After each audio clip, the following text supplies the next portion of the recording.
Estamos de volta com o Cidade Alerta Sergipe. Ontem nós mostramos aqui uma entrevista com o advogado de defesa do caminhoneiro envolvido no acidente em Canidé do São Francisco. Ele revelou que este homem ia se apresentar. Já tinha mandado de prisão contra ele no acidente que levou à morte de avô e netos de 8 e 16 anos. O local conhecido como Curva da Morte.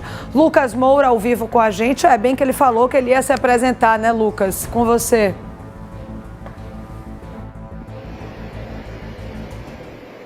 É isso, Mariana. Mais uma vez, boa noite a você e a todos que nos acompanham. De fato, havia uma grande expectativa que essa apresentação acontecesse de fato hoje. O advogado de defesa deste homem, naturalmente, tinha o cuidado de não cravar em que dia essa apresentação aconteceria, por dois motivos. Primeiro, porque de um dia para o outro tudo pode mudar.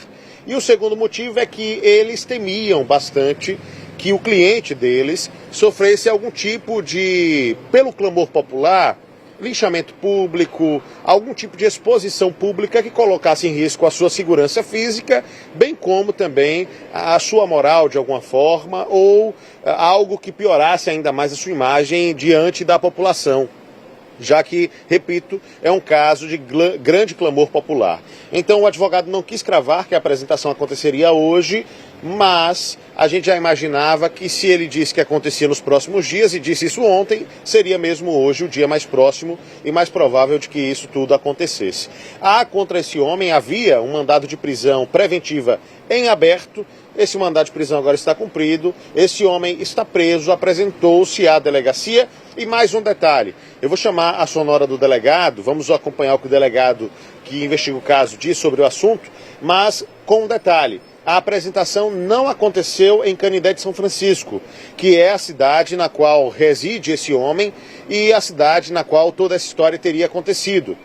A apresentação aconteceu na cidade de Poço Redondo, que fica ali na região. O objetivo de apresentar o homem em Poço Redondo está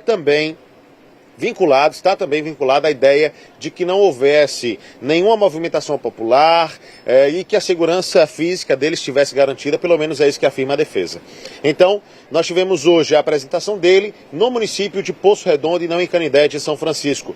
Vamos acompanhar o que diz o delegado Douglas Lucena, delegado que acompanha esse caso. A delegacia de Canidé de São Francisco deu cumprimento no dia de hoje ao mandado de prisão preventiva em desfavor do condutor do caminhão envolvido no acidente no último domingo, no qual vitimou 3 pessoas da mesma família. Uma criança de 8 anos, um adolescente de 16 anos e o avô destes. O acidente chocou, além dos óbitos, mas também pela crueldade do condutor do caminhão, o qual não parou para prestar socorro e arrastou uma das vítimas por mais de 4 quilômetros. Vídeos de câmera de segurança flagraram o arrasto da motocicleta e as faíscas que a motocicleta soltava com seu atrito ao asfalto. O condutor do caminhão se apresentou no dia de hoje, acompanhado por seus advogados, e resguardou-se ao direito de permanecer em silêncio. Diligências continuarão a fim de esclarecer todas as circunstâncias do fato e concluir o inquérito policial.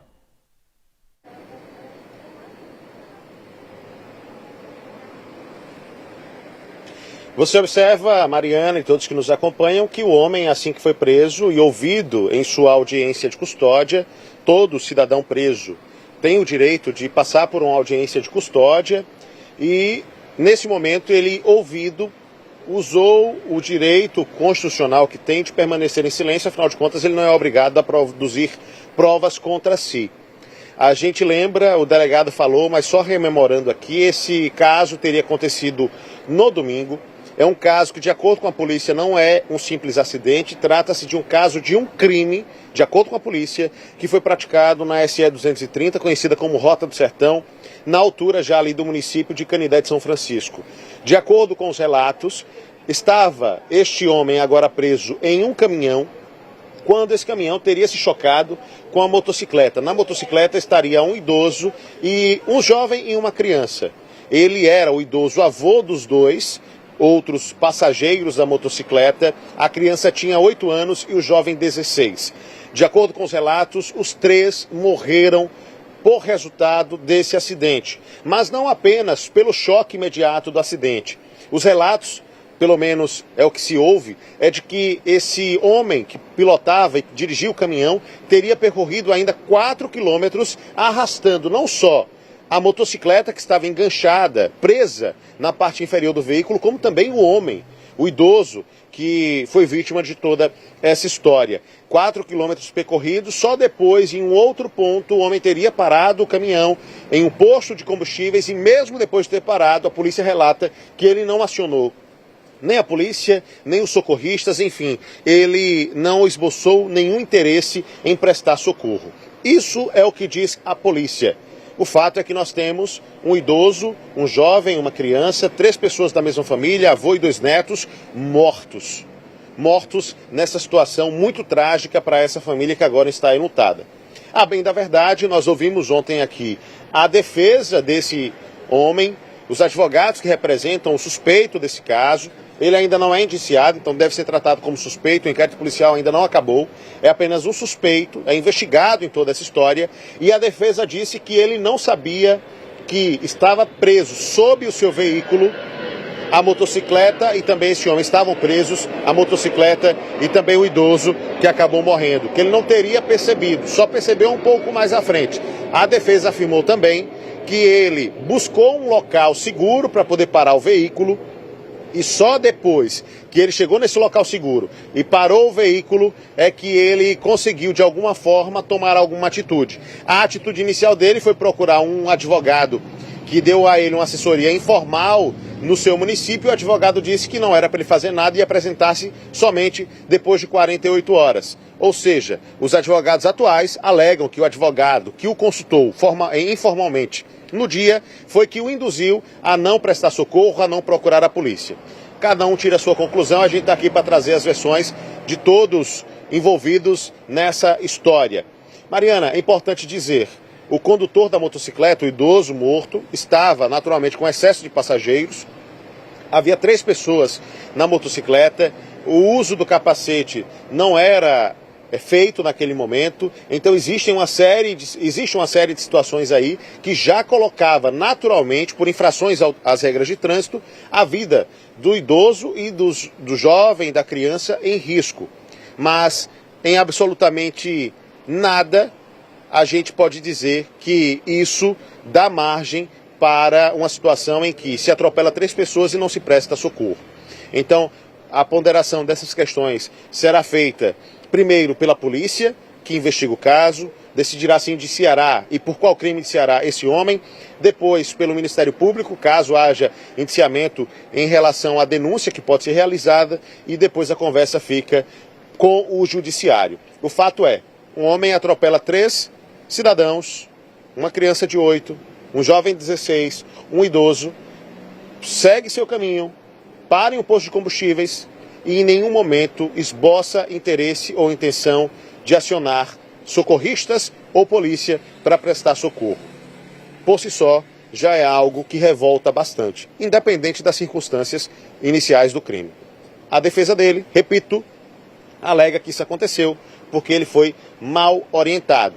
É o que diz a defesa, o público de casa tira as suas próprias conclusões. Volto com você, Mariana. Meu diretor Fredson Navarro me deu mais 2 minutinhos, Lucas, e você citou o seguinte: a gente tem que se referir a ele como suspeito. E aí, né, nosso público já sabe que você é formado em Direito, já está com sua OAB na mão. Queria que você explicasse para a gente e para o público que está nos assistindo por que a gente tem que chamar ele de suspeito, por que a gente não pode mostrar o rosto dele ainda, o que isso significa. Porque eu recebo muito essa pergunta, viu, Lucas? Por que você fica chamando suspeito? Por que você não bota a cara da pessoa aí? Não já sabe que é ele? Tenta responder para quem está em casa para a gente essa questão jurídica, Lucas.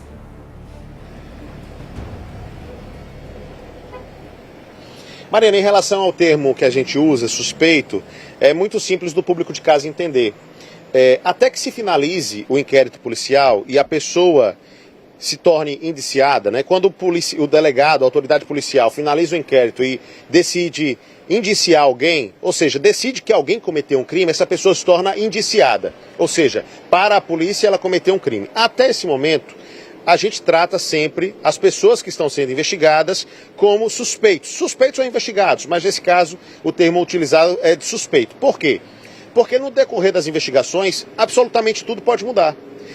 Aparentemente não é o caso dessa história, mas pode acontecer que no decorrer da investigação a polícia perceba que aquele suspeito inicial, na verdade, não tinha culpa na história, não estava envolvido com o caso e que, na verdade, quem praticou o crime foi outra pessoa. Então, a suspeita sobre ele cai,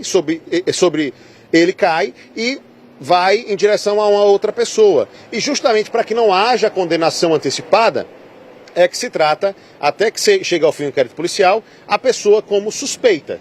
Se um fato novo surgir e, por exemplo, a polícia perder a intenção e a noção de que, de fato, teria sido ele o envolvido no crime e sim outra pessoa, ele deixa de ser suspeito. Então é uma cautela, é uma preocupação, porque dentro do ambiente da investigação absolutamente tudo pode mudar. Não parece ser o caso nessa história, porque o homem, já que se apresentou à polícia, e pelo que disse a defesa dele, era ele de fato que estava conduzindo o caminhão. Ele não nega isso.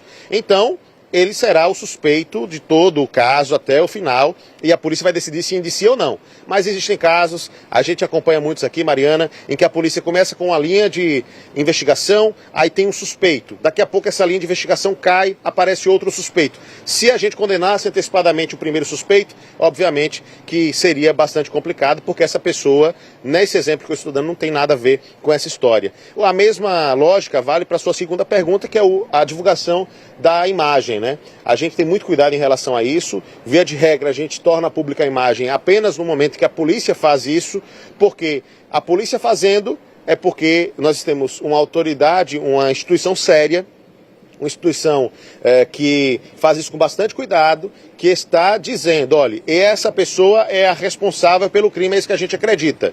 Uma vez feito isso pela polícia, a gente vai lá e acompanha o que a polícia publica, porque a gente tem o respaldo de uma instituição, de um órgão oficial. Fazer isso por conta própria seria irresponsabilidade nossa, afinal de contas, se nem a polícia afirma, por que é que nós iríamos afirmar, né, Mariana? Exatamente, Lucas, te agradeço pela explicação.